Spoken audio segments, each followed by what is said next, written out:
वाराणसी उत्तर प्रदेश उत्तराखंड देख रहे हैं आप। आपके साथ मैं हूं दिव्या तिवारी। खबरों की शुरुआत करेंगे अहम खबर के साथ।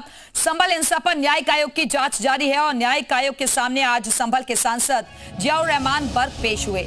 आयोग के सामने पेश होने से पहले संभल सांसद बर्क ने जी मीडिया के सवालों का जवाब दिया। उन्होंने कहा कि मेरे खिलाफ सारे आरोप फर्जी हैं, मुझे फंसाया जा रहा है, कोर्ट पर पूरा भरोसा है, कोर्ट से ही इंसाफ मिलेगा।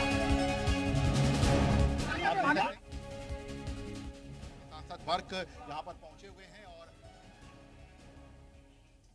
न्यायिक आयोग के समक्ष पेश होने के लिए आया हूँ और उन्होंने मुझे बुलाया है। यकीनन जो सवाल वो मुझसे जानकारी चाहते हैं उसका जवाब मैं दूंगा।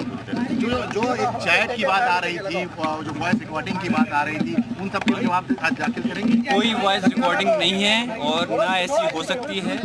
कोई रिकॉर्डिंग मेरी अगर होगी भी तो कोई गलत नहीं होगी, ये मैं इसी गारंटी के साथ कह सकता हूँ, क्योंकि मैं जिस जिम्मेदार पद पे बैठा हूँ कभी भी हल्की और कमजोर बात मैं नहीं कर सकता। और यकीनन जो कुछ आयोग बना है, हम पहले उम्मीद तवक्को करते हैं कि आयोग इस चीज़ की जांच करेगा और सही तरह से अपनी रिपोर्ट पेश करेगा। उसी के तहत मैं यहाँ पर हाजिर भी हूँ। जो आपके आरोप पुलिस की तरफ से लगाए गए हैं उसको लेकर क्या कहेंगे? यकीनन आरोप गलत हैं और उसी के लिए मैं आयोग के सामने भी समक्ष पेश हो रहा हूँ और उसके लिए कोर्ट में भी लड़ाई लड़ रहा हूँ।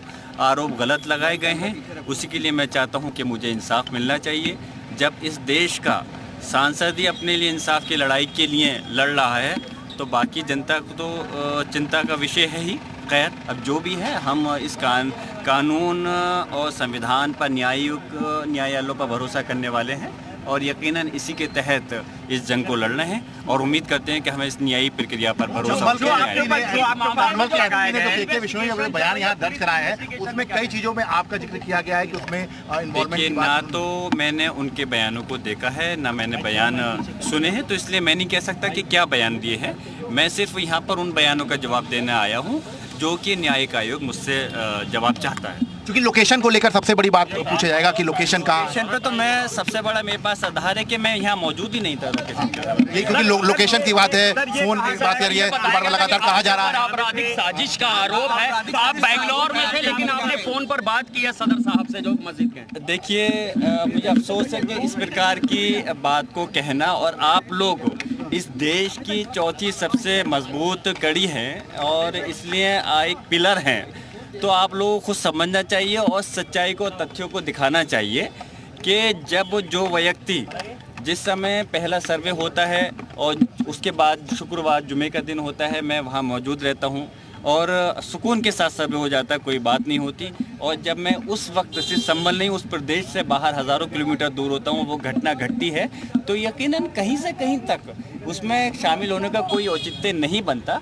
लेकिन फिर भी जो गलत मुकदमा लिखा गया आपके खिलाफ बर्क जो है वो इस वक्त आयोग के दफ्तर पहुंच चुके हैं और यहाँ पर जो है बर्क अपने जो जवाब है वो दाखिल करेंगे। और चूंकि लगातार इस पूरे मामले को लेकर जो जांच है, उस पूरे जांच में बर्क का नाम सामने आया था, पुलिस इन्वेस्टिगेशन में भी जो है बर्क का नाम शामिल किया गया था। और जैसा कि अभी बर्क ने बताया कि मैं बाहर था और उस वक्त वहाँ मौके पर नहीं था, इस तरह की तमाम चीज़ें जो है उनका जिक्र वो आज आयोग के सामने करेंगे। तो ऐसे में आयोग तमाम तरह के सवाल पूछेगा, उनके जवाब जो है वो आज सपा सांसद बर्क देते हुए नजर आएंगे। तो फिलहाल इस वक्त आयोग के दफ्तर पहुंच चुके हैं और 3 सदस्यीय जो न्यायिक जांच आयोग है उसके दफ्तर में बर्क और उसके बाद इकबाल महमूद के बेटे हैं सोहेल इकबाल, वो जो है यहाँ पर आएंगे और उसके बाद वो अपना बयान भी दर्ज कराएंगे। तो फिलहाल ये कह सकते हैं कि इस वक्त के विश्नोई का जो बयान दर्ज हुआ था उसके बाद अब इस पूरे मामले में जो सबसे बड़ा नाम सामने आया था संभल हिंसा में, उसमें बर्क का नाम था। 120 का जो मुजरिम बनाया गया था। तो ये तमाम ऐसी चीज़ें जिस पर जो है अपना जवाब दाखिल करेंगे। वॉइस रिकॉर्डिंग को लेकर जो बात